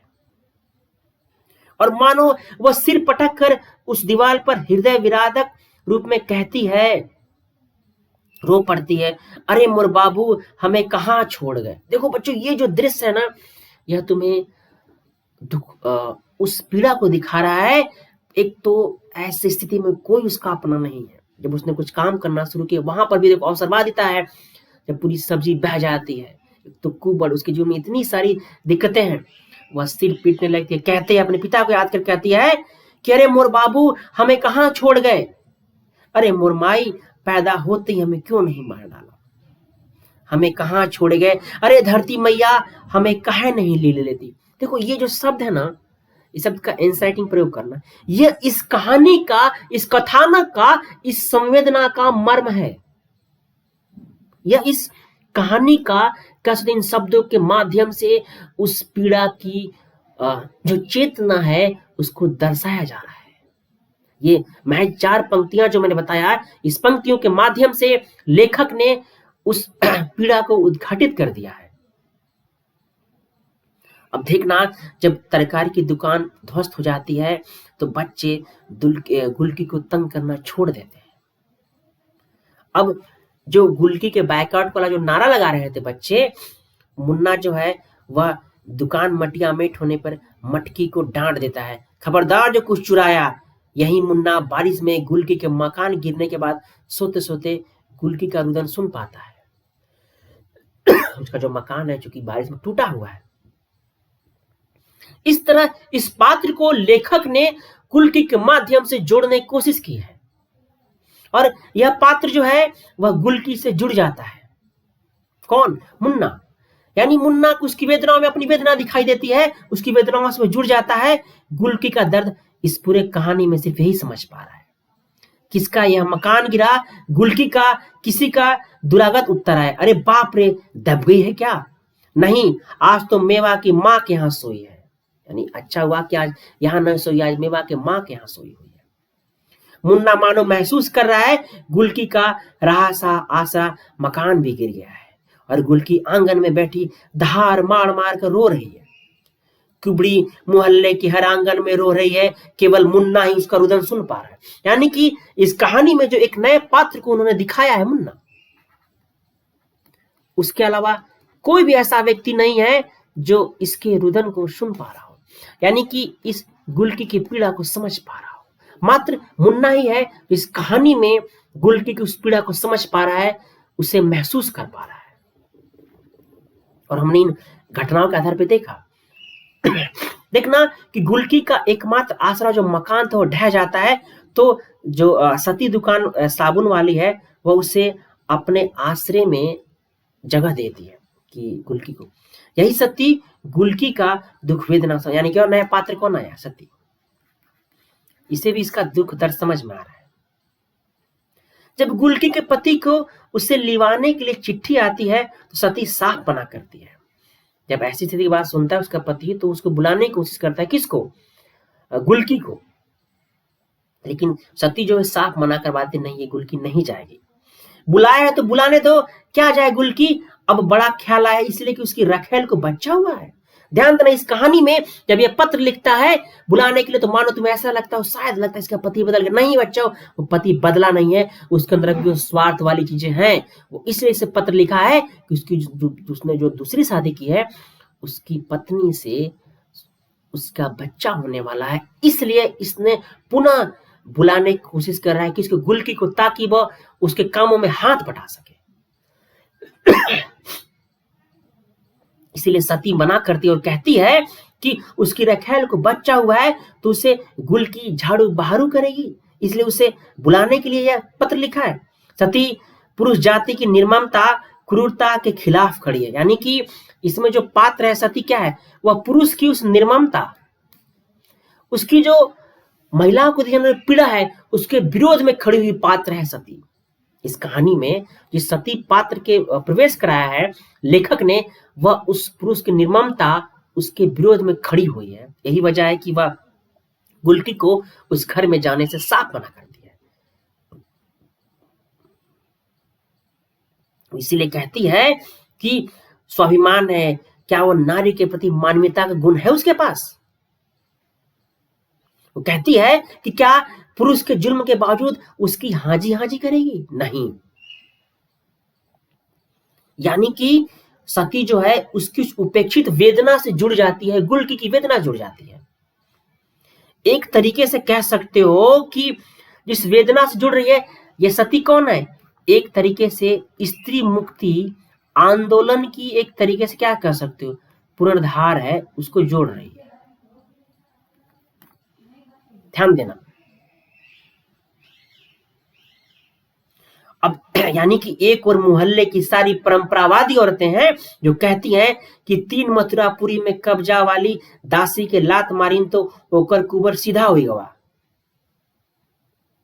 यानी कि पति तो भगवान है, ओके जाए देव, मतलब जाओ पति की सेवा करो, भले तुम्हें लात मारे, भले तुम्हारे साथ कुछ भी करे, जाओ सेवा करो। ये परंपरावादी दृष्टिकोण है। लेकिन जो सती है वो क्या है? वह स्त्री मुक्ति आंदोलन की एक तरह से पुनरुद्धार की बात करती है, वह इन विडंबनाओं को खारिज करती है और इसीलिए मना कर देती है। इसलिए देखना, जो सती है उसके तेवर थोड़े से अलग है। वह साबुन काटने का चाकू कमर में खोस कर घूमने वाली औरत है वो, यानी वह उस पीड़ा को बर्दाश्त करने औरतों में नहीं है, जो उस निर्ममता को बर्दाश्त कर ले। और यही बातें गुलकी को समझा रही है। और ध्यान देना, यहाँ पे गुलकी को आश्रय देने में उसका कोई स्वार्थ नहीं है। हाँ, नारीत्व का एक अभिमान जरूर है, यानी उसका कोई स्वार्थ नहीं है। वो उस नारीत्व के अभिमान में इसको कर रही है कि वो नारी है, उस नारी का अभिमान बचा रहे, इसलिए उसकी मदद कर रही है। उसका अपना कोई स्वार्थ नहीं है। समझना, वो नहीं चाहती कि गुलकी जो है वह अपने पति के साथ जाए। वह गुलकी को इसके लिए तैयार कर ले जाती है और गुलकी पति को जूते से मारे। यह एक मार्मिक चरम स्थिति का प्रसंग है, कह सकते हो। आरंभ में देखना, जो सती है वह रस्सी अपनी ओर खींची और सबको लगभग परास्त कर दिया। लगता है कि गुलकी से अंतिम प्रहार करवाएगी, लेकिन गुलकी के भारतीय संस्कार ने एन समय पर उछाल मार लिया। भारतीय संस्कृति महिलाओं की नहीं, पति परमेश्वर ही है भाई, कुछ भी करें हम तो नहीं मानेंगे, ठीक है। वह अंत देखना कि शरणार्थी सी गाय की तरह पति के पैरों पर जाकर गिर पड़ी और यहाँ सती परास्त होती है। यानी कि इसके माध्यम से एक तरीके से दिखाने की कोशिश किया कि लेखक ने, एक तरफ स्त्री मुक्ति आंदोलन चल रहा है, लेकिन जिसके लिए किया जा रहा है वही तत्पर नहीं है। तो परास्त कौन हो रहा है यहाँ पे? सती परास्त हो रही है, क्योंकि गुलकी क्या होती है, अंततः पति के पास जाके शरणार्थी की भांति, गाय की भांति गिर पड़ती है।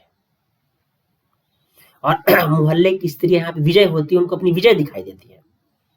यानी कि इस पूरे प्रसंग में महताई क्या, गुलकी के जन्मजात संस्कार के प्रबल होने से सती का उपकार वह स्वीकार नहीं करती, लेकिन पति देवता की पद पूजा से बढ़कर उसे दूसरा कोई धर्म नहीं दिखाई देता है। देखो किस तरह कहानी में एक विमर्श निकल कर आ रहा है कि एक जो सती है जिसको आश्रय देती है, इसे एक स्वाभिमान जीवन जीना सिखाती, लेकिन नहीं, यह उसी परंपरावाद दृष्टिकोण में रहना चाहती है और अंततः अपने पति के पास जाती है। इसीलिए देखना सती जो है गुस्सा करती है और इस पे कुतिया कहकर थूक कर चली जाती है। सती के मन में गुलकी के प्रति निस्वार्थ प्रेम है। घेघा बुआ, निर्मल की माँ, ड्राइवर बाबू गुलकी के मकान को हड़पने के लिए चाल चलते हैं।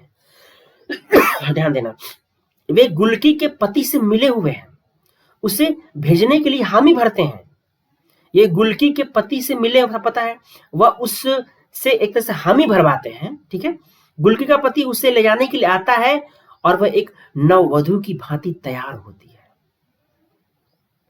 छिप छिप कर पर्दे की ओर से वह अपने पति को देखती है। गुलकी एक पीली धोती पहने, माथे तक घूंघट काढ़े सुपारी काट रही थी और बच्चे झांक झांक कर देख रहे थे। मेवा ने पहुंच के कहा, ए गुलकी, जीजाजी के साथ जाओगी क्या? मेवा ने पहुंच कर कहा, ए गुलकी, जीजाजी के साथ जाओगी क्या?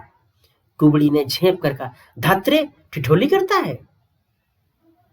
और लज्जा भरी जो मुस्कान किसी भी तरुणी के चेहरे पे एक मनमोहक लाली जो बनकर फैलती है, वो बातें इस गुलकी जो कुबड़ है उसके चेहरे पे दिखाई देती है। उसकी जो एक झुर्रेदार जो बेडोल नीरस चेहरे के एक जो विभत्स रूप लगने लगता है, उसके काले पपड़ीदार होंठ सिकुड़ गए, आंख के कोने चिमचिमा उठे और उत्कंठ कह सकते हो कुरुचिपूर्ण ढंग से उसने अपने पल्ले से सिर ढांक लिया और पीठ सीधा करते हुए जैसे वो अपनी कुबड़ को छिपाने का प्रयास करने लगी। अपने हाथ से बनाया हुआ पान का बीड़ा वह मेवा के हाथों भेजती है और उसे कसम देती है कि बताना मत बीड़ा किसने दिया। इतनी उपेक्षा के बावजूद भी गुलकी के मन में अपने पति के प्रेम को देखकर पाठक की, जो भी पाठक हम जो ऐसे लोग हैं, हमारी आंखें गीली हो जाती है। पति का दुबलापन देखकर वो मेवा से कहती है, देखो उसे अपनी चिंता नहीं है, किस भारतीय संस्कृति की बात कर रहे हैं, इसे अपनी स्थिति की चिंता नहीं है। पति को दुबलेपन को देखकर कहती है, राम राम राम, कितने दुबरा गए हैं, हमारे बिना खाने पीने का कौन ध्यान रखता है, अरे सौत तो अपने मतलब की होगी। देखो बच्चों, इस गुलकी का उस प्रेम देखो, जो पति से हमेशा पीड़ता रहा, फिर जब उसके जाने के लिए तैयार है तो अभी भी इसके मन में अपने उसी पति की देखरेख की बात है। वो अभी भी उसी की क्या एक तरीके से परवाह कर रही है, भले ही पति यहाँ पे स्वार्थ रूप में आया है।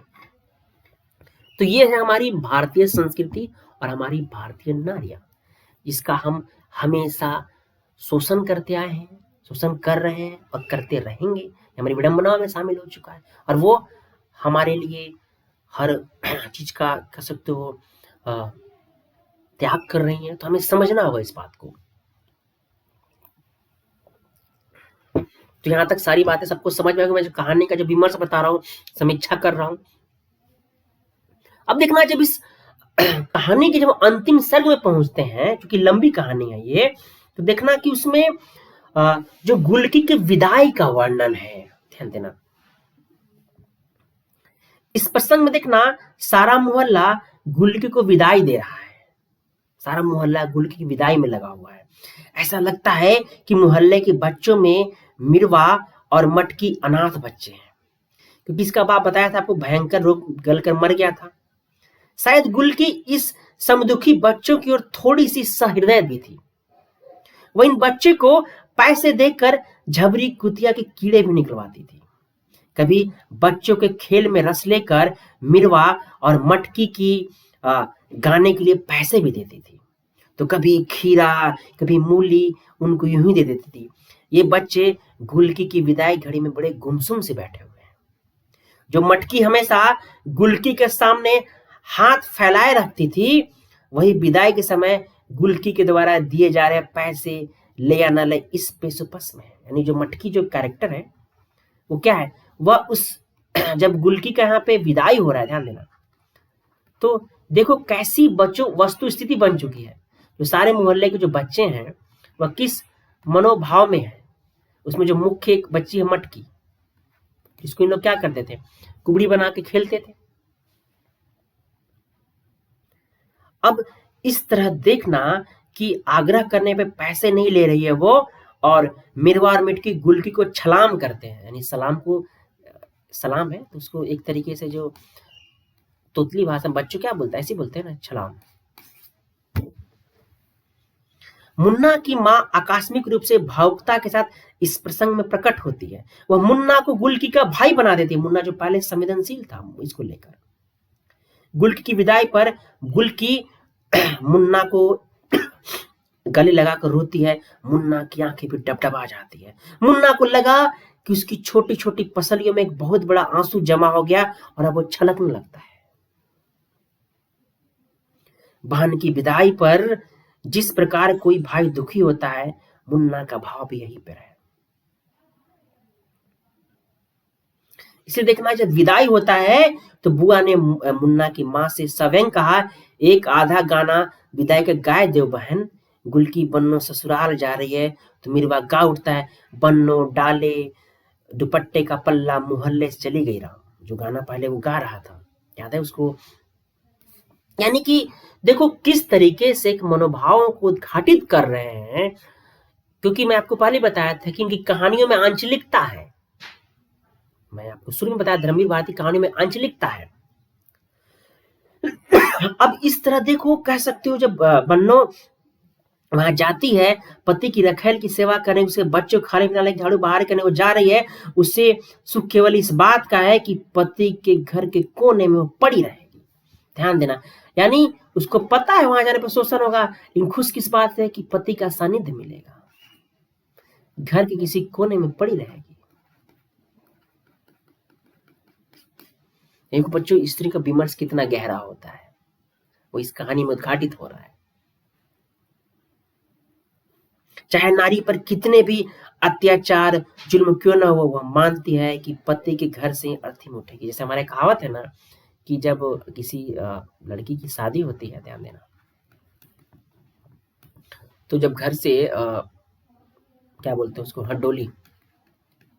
डोली उठती है, बोला जाता है कि अर्थी जो क्या है हमेशा ससुराल से उठ के उठेगी, उसको सफल जीवन माना जाता है।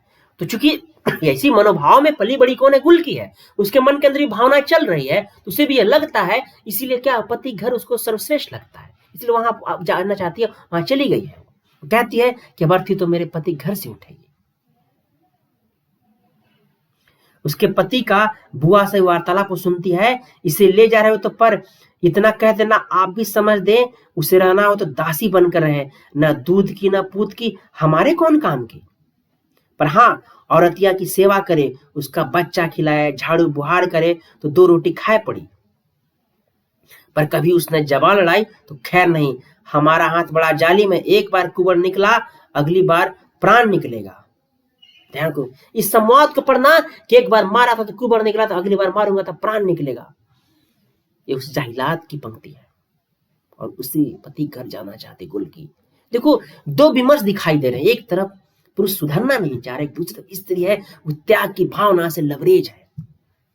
क्या विडंबना है हमारे समाज की। पहले से ही दासी बनकर कुबड़ निकला, यानी पहले से ही दासी बनकर रहने वाली पति के साथ गुलकी का जीवन स्त्री जीवन की उस व्यथा भरी दास्ता है। यानी इस गुलकी के माध्यम से उन पात्रों को दिखाने की कोशिश कर रहे हैं जो कहीं ना कहीं इस जीवन में उस अनुभव को जी रहे हैं।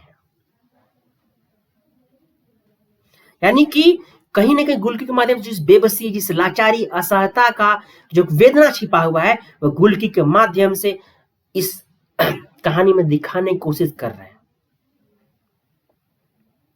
यानी कि जिस समय नारी उत्पीड़न का चरम उत्कर्ष की मैं बात करता इस कहानी के, जो मैंने आपको सारांश भी बताया और गुलकी का चरित्र भी बताया, और इस कहानी की जो संवेदना है उन संवेदना को मैंने उद्घाटित किया, तो प्रश्न किसी भी रूप में बने आप इसे बिल्कुल टैकल कर लोगे, मुझे लगता है कि मैंने उन सारी बातों को बता दिया आप लोगों को।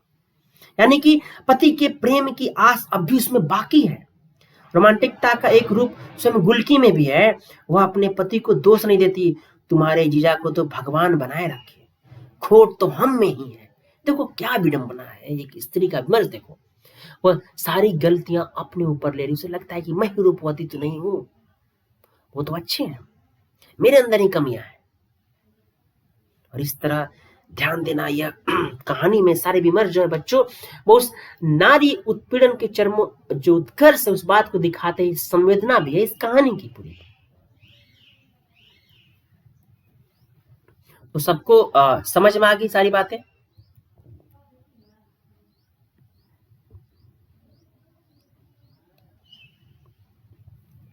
अब मैं इस कहानी की थोड़ी सी विशेषता की तरफ लौटता हूं कि कहानी की विशेषताएं क्या है, हम देखते हैं। ठीक है, देखो भारती जी जो है इस कहानी की जो भाषा की विशेषता है वो अनेक प्रसंगों योजनाओं को क्या कर रहे हैं, बड़े ही सूक्ष्म कौशल से जोड़ रहे हैं एक दूसरे से। ध्यान देना, इस कहानी की एक बड़ी खूबसूरती है जो धर्मवीर भारती के क्या कर रहे हैं, बड़ी सूक्ष्म कौशलता के साथ इस कहानी को जोड़ रहे हैं। इसलिए देखना कि वो बच्चों के माध्यम से क्या कर रहे हैं, एक मोहल्ले को एक दुनिया बना दे रहे हैं। कैसे समझना, हालांकि जो मैंने पूरी कहानी बताई उसके माध्यम से आपको बातें उद्घाटित हो चुकी हो। देखो जो बीमार मिरवा है सिनेमा गीत गाते रहना है, चाहे जो छोटी बहन उसकी मटकी का बड़ा हुआ तिल्ली वाला पेट और उसके खाने के ललचाए रहना, ये क्या एक तरीके से मनोभावों को उकेर रहे हैं और एक नई दुनिया की संरचना को स्थापित करें इस कहानी के माध्यम से, इन पात्रों के माध्यम से। जो विभिन्न विभिन्न पात्र हैं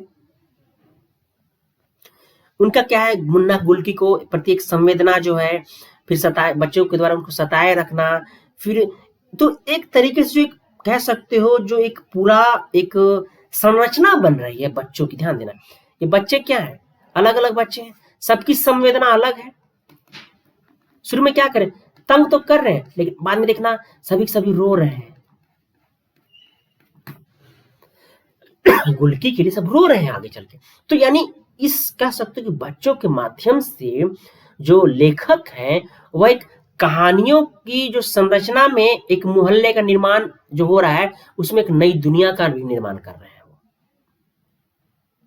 और ये बातें आपको उस समाज, संस्कृति, उस मनुष्य के जीवन धारा, उसकी संवेदनाओं के रूप में आपको यहाँ पे दिखाई देगा। अब देखो, अभी जो कहानी है जिसको हमने पढ़ा, इस कहानी में देखना लगभग जो कथानक है, ध्यान देना, इस कहानी जो कथानक है वो उसको हम लगभग 5 भाग में विभक्त कर सकते हैं। ध्यान देना, बता रहा हूं मैं।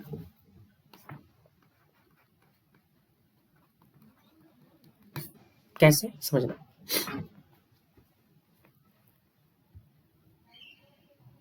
देखो जब कहानी का आरंभ होता है तो एक नाटकीय प्रणाली से आरंभ हो रहा है। प्रारंभिक देखना, जब कहानी आगे बढ़ती है तो गुलकी का पूर्वत उपस्थित करते समय भी उसका एक तरीके से नाटकीय प्रस्तुतिकरण का इस कहानी के माध्यम सहारा लिया जाता है। कुबड़ी कुबड़ी कहराना आदि जो प्रसंग है वो क्या उसी चीज को बनाए रखती है। और इसलिए देखना कि इस गुलकी के चरित्र को उभारने के लिए उन्हें और भी कई चरित्रों का निर्माण करना, जैसे कि ड्राइवर बाबू जो है, घेगा बुआ है, सती है, मेवा है, मुन्ना है, निर्मल की माँ है, मटकी है, गुलकी का पति है आदि। इन पात्रों क्या एक तरीके से यथोचित स्थान मिल रहा है, ध्यान देना। यानी कि जो लेखक हैं गुल्की के उस चरित्र को उभारने के लिए, बताने के लिए एक तरीके से इन पात्रों का सहारा ले रहे हैं। उन पात्रों के माध्यम से उसका जो व्यक्तित्व है गुल्की का वो निखर कर सामने उसकी जीवटता को दिखा रहे हैं। यानी कि उसका जो जीवन दृष्टिकोण है उसको कहीं ना कहीं इस कहानी में इन पात्रों के माध्यम से हमें प्रस्तुत किया जा रहा है। देखना, जब स्त्री पात्र के रूप में जब निर्मल की मां आती है जिसका व्यक्तित्व दोहरा है, एक ओर तो अपने पति की गुल्की की जो चाबी देने से मना करती है, गुल्की के मकान को हड़पने में षड्यंत्र वो भी शामिल है। दूसरी ओर गुल्की हमारी जाति बिरादरी की नहीं है, तो क्या हुआ, हमारे जैसा निर्मल वैसी गुल्की कहकर गुल्की को उसके निष्ठुर पति के साथ जाने के लिए कहती है। देखो किस तरीके का व्यवहार है, यानी कि जो हमारे समाज में विद्यमान दोहरा व्यवहार है इस रचना में उस बात को भी दिखाया गया है। यानी उस सामाजिक संस्कृति में जो बात शामिल है कि जो क्या है, लोगों का एक दोहरा व्यवहार है, दोहरा व्यक्तित्व है, उसको भी उद्घाटित करने की कोशिश किया है रचनाकार ने इस कहानी के माध्यम से। और जिस घेगा बुआ है उसका क्या है, वो खुद एक बड़ी ही कह सकते हो एक ऐसे चरित्र है इस कहानी में जो क्या है, बड़ी स्वार्थी है, दुष्ट है, जो क्या है, बड़ी चाटुकारिता से इसका प्रवेश इस कहानी में। वह खाली पड़े अपने चौहत्तरे का किराया पाना चाहती जो यूं ही खाली था, जबकि उसकी सहायता करनी चाहिए थी। ड्राइवर वो क्या है, वह मिट्टी के मोल के गुल्की का मकान खरीद लेता है, तब वो इस खरीदारी के व्यवहार में घेगा बुआ सहायता करती है और ड्राइवर बाबू से 100 रुपया लेती है। देखो कितने इस कहानी में कैसे कैसे कैरेक्टर हैं। एक तो मिट्टी के भाव उसके घर खरीद लिया, किसकी, जो गुल्की है कुबड़ी, और उसमें सहायता उनकी घेगा बुआ करती है, 100 रुपया भी लेती, किससे, ड्राइवर बाबू से। जो सब लोग यहाँ क्या है, चाटुकारिता है और अपने स्वार्थ से जी रहे हैं। घेगा बुआ स्त्री जाति के नाम पे कष्ट का अभिशाप है। कहा जाता है कि जिस स्त्री को यहाँ पे मदद करनी चाहिए तो उस स्त्री की, उसने यहाँ पे क्या किया, नफा नुकसान का सौदा देखा। जबकि वो चाहती तो इस समाज में उसको एक स्थान मिल सकता था, गुल्की को वह एक बेहतर जीवन जी सकती थी अपने अभिमान के साथ, लेकिन उसके अभिमान पे यहाँ पे लगातार चोट किया गया। जो ऐसे पात्र हैं, इन पात्रों ने बखूबी कह सकते उस अभिशाप को परिणित किया है, चाहे घेगा बुआ और ड्राइवर बाबू। उसमें ममत्व नाम की कोई चीज ही नहीं है। दुष्टता एवं क्रूरता के वह एक क्या कह सकते हो जीत जाती उदाहरण है।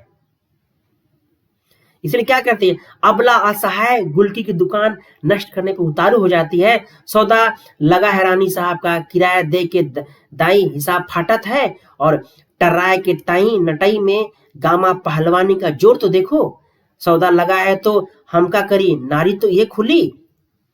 मतलब भाषा समझना अवधि में कि कहने का अभिप्राय यह है कि वह देख रही, उसको पता है कि जो गुल्की ने दुकान खुला तरकारी के, इसको कुछ बिक नहीं रहा है, बेचारी किसी तरीके जीवन यापन कर रही है, फिर भी उस पर वह टोंड करती है, एक तरीके से उसके साथ दिक्कतें पैदा करती है और कहती है कि मुझे तो किराया चाहिए।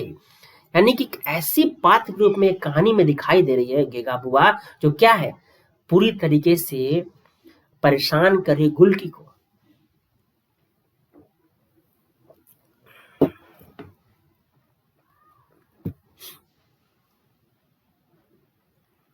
अब देखना, पुरुष पात्रों में जो ड्राइवर बाबू है गुल्की के पिता के दोस्त हैं, लेकिन दोस्त होते हुए भी अपने मित्र की मृत्यु के बाद एक खुदगर सा व्यवहार करते हैं वो, और उस षड्यंत्र में खुद भी शामिल होते। यानी कि कहने का अभिप्राय यह है कि इन्हें तो एक तरह की सहायता करनी चाहिए थी गुल्की की, ताकि गुल्की एक बेहतर जीवन जी सकते थे।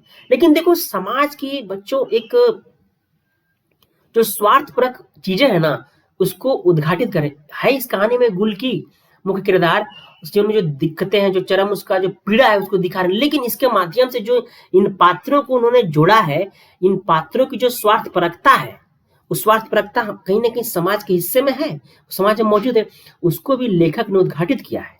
ध्यान देना, तो इन पूरी रचनाओं में यह बात हमें स्पष्ट तौर पर दिखाई दे रही है। अब देखना इसमें तुम्हारा मात्र मुन्ना एक तुम्हें भावुक पात्र दिखाई देगा। क्यों? क्योंकि मुन्ना क्या है, गुलकी की दुकान का बाइकआउट करने वाला, बाद में उसकी वेदना से जुड़ जाते हैं। बात हमने कहानी में देखा था। अब देखना कि धीरे धीरे करके जो पात्रों का स्वरूप है, उस कहानीकार ने बड़ा यथास्थान उनकी मुद्राओं का भी उल्लेखन किया है। यानी जिन पात्रों का चयन किया है, उन पात्रों के माध्यम से इस कहानी में उन्हें वस्तु स्थिति एक सही जगह रखने की कोशिश की है। जैसे निर्मल ने आंख चमचमा कर गोलू के मुंह करके कहा, बड़ी हुई तिल्ली और खिसकते हुए जांघिए वाली मटकी का जीभ निकालकर मुंह बिराने वाली चित्र हमारी आंखों के सामने आ जाता है।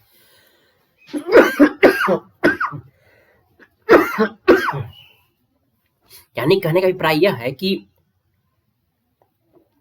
जिन पात्रों का उन्होंने चयन किया है, ध्यान देना, उन पात्रों की संवेदनाओं को, उनके हाव भाव को यह पूरी तरीके से दिखाने की कोशिश कर रहे हैं। अब देखना इसमें जो चरित्र चित्रण हो रहा है, ध्यान देना, इस कहानी में लेखक जो है, जो चरित्र चित्रण है, वह एक तरीके से कह सकते हो बड़ी मनोवैज्ञानिक कसौटी पे है। इस कहानी की जो चरित्र चित्रण वो मनोवैज्ञानिक कसौटी पे कैसे देखते हैं जरा देखो। जिस तरह किराया न मिलने पे जो चिढ़ा हुआ घेगा बुआ है, वो उस मनोवैज्ञानिकता को दिखाती है। जो मिरवा और मटकी अपने ऊपर जो गुस्सा उतारती है, वो भी उसी मनोवैज्ञानिकता को दिखाती है। और मैंने आप लोग को बताया था इस कहानी में कई बार क्या है, जिस बाल मनोविज्ञान है, ध्यान दीजिए बच्चों, आपको शुरू में बताया था, वो बाल मनोविज्ञान साफ साफ आपको दिख रहा है। फिर जब गुलकी का रोना, बताया था पंक्ति मैंने, जब गुलकी रोती है, उसका रोना क्या है, उसी मनोभावों को वह दर्शा रही है। ध्यान देना। तो इस पूरी कहानी में हमें इस मनोवैज्ञानिक जो दृष्टिकोण है वो हमें दिखाई देता है। अब देखना इसमें एक झबरी कुतिया भी है। देखो मैं सारे पात्रों के माध्यम से एक तरीके से आपकी पूरी कहानी में फिर से मैं संवेदनशीलता ला रहा हूं। झबरी कुतिया है वो क्या है, एक ऐसी जो मुख है जो बोल नहीं सकती है, एक मुख जानवर में मानवीय संवेदना, ध्यान देना, इसके माध्यम से क्या है, उस मानवीय संवेदनाओं को करने की कोशिश किया लेखक ने। ध्यान देना, ये झबरी कुतिया के माध्यम से एक मानवीय संवेदनाओं को उकरने की कोशिश की गई है।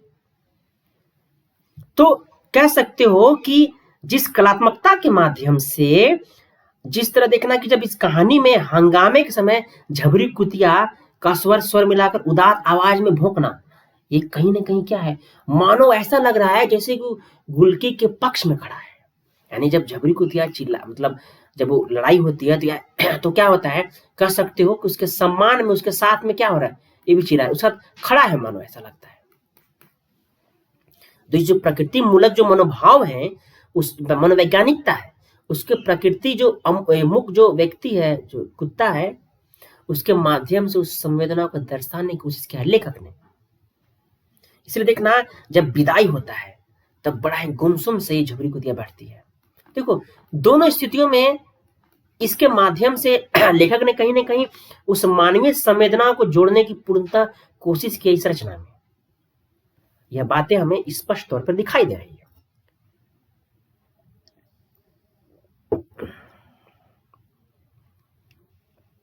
अब देखना कि जब गुलकी जानने लगती है तो देखना एक कुतिया जो है बड़ी इधर उधर भागने लगती है। तो ये जो मनोवैज्ञानिकता है। अब देखो एक जो और पात्र है जो गुलकी का पति है, देखना उसके चरित्र चित्रण में लेखक को बड़ी सफलता मिलती है। मतलब सफलता इन द सेंस कि उसको बड़े ही कौशल तरीके से उन्होंने इसमें उकेरा है। क्योंकि जिस कठोर चरित्र और निर्मम जो व्यक्तित्व है उसको उभारा है लेखक ने यहाँ पे। गुलकी का पति क्या है, उसकी उस पुरुष मानसिकता को दिखा रहा है। आज भी कई घरों में ऐसी वस्तु स्थिति है अपने आसपास। देखो ये निर्मित है ऐसी वस्तु स्थिति, यानी कि ऊपर से इतनी होने के बाद वो षड्यंत्र में भी शामिल होता है। यानी कि एक तरीके से क्या है, तुमने उसको पीट कर शारीरिक अपाहिज कर दिया, उसके बाद जो उसके घर भी था उसको तुमने बेच के, मतलब कहीं से भी जो गुलकी है उसके लिए आप ऐसे वातावरण या ऐसे व्यवहार का निर्माण नहीं कर रहे हो जिसके माध्यम से उसका जीवन क्या हो, सरल सहज हो, अपितु आपने उसका जीवन और भी दुभर किया हुआ है और हर पग पर हर जगह आप वैसी दिक्कतें पैदा कर रहे हो। तो जो भी पात्र हैं वो पात्र यही कर रहे हैं। अब देखना जो गुलकी का चरित्र चित्रण उसमें क्या है, बड़ा ही कलात्मकता का परिचय। वह एक कह सकते हो जिस परित्यक्त मतलब जो छोड़ी गई स्त्री, ठीक है, का जो उसका एक तरीके से चित्र चित्रण है, फिर उसका उपेक्षा भरा जो जीवन है, फिर उसका मायके की तरफ लौटना, अपने रिश्तेदारों तथा समाज से मिली जो कह सकते हो तिरस्कार, उन सभी को बड़ा ही खूबसूरती से दर्शाया गया। उसका दुकान का बनना, टूटना, तहस नहस होना, गुलकी का बच्चों के द्वारा सताना, फिर उसकी प्रतिक्रिया क्या है, उसका एकमात्र जो आसरा घर था उसका ढह जाना, फिर कहना सती घर में आश्रय लेना, फिर उसके बाद उसके बुलाने के बाद अपने पति के वापस वहां से चले जाना, ये जितने भी कह सकते हो जो घटनाक्रम है उसके जीवन के उस उतार चढ़ाव और एक जिंदगी जो करुण है, जो घिसट घिसट के जी रही है, उसको चित्रित करने की पूरी कोशिश हो रही है धर्मवीर भारती की इस कहानी में। और भारत में अभी भी देखो कि न जाने ऐसी कितनी स्त्रियों का जीवन जो परित्यक्त नारी है वह मौजूद है। जब आप ध्यान देना, जब द्विवेदी युग पढ़ोगे तो द्विवेदी युग में ऐसी स्त्रियों की बात कर रहे हैं, ध्यान दीजिएगा।